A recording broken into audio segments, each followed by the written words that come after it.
As tensions in the Persian Gulf escalated, Iran organized a parade with naval elements on January 9 near the Persian Island.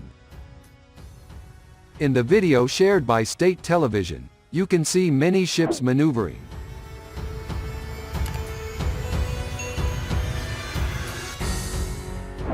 Hundreds of boats belonging to the Iranian Revolutionary Guards participated in the ceremony.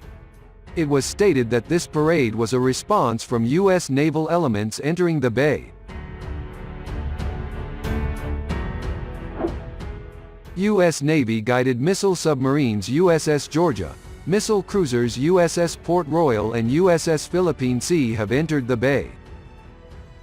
The Pentagon announced that the Aircraft Task Group, which consists of the aircraft ship Nimitz, whose mission series has expired, will continue its deployment in the region.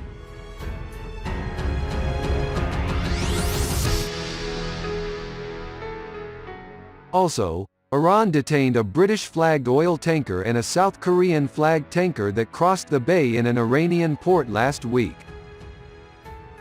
The South Korean government dispatched the Chungmugong-class Yesun Sin Choi Young destroyer to the Strait of Hormuz.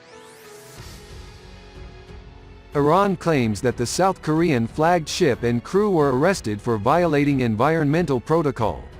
Ship company officials, on the other hand, stated that if there really was marine pollution, the Coast Guard should approach the ship, but the army interfered with the crew.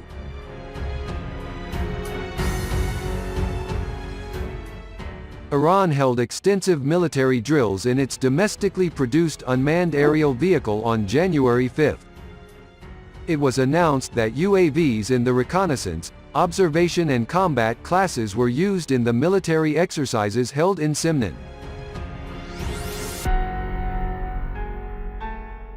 Iran periodically conducts military maneuvers in the waters of the Gulf and other parts of the country to increase the readiness of its armed forces.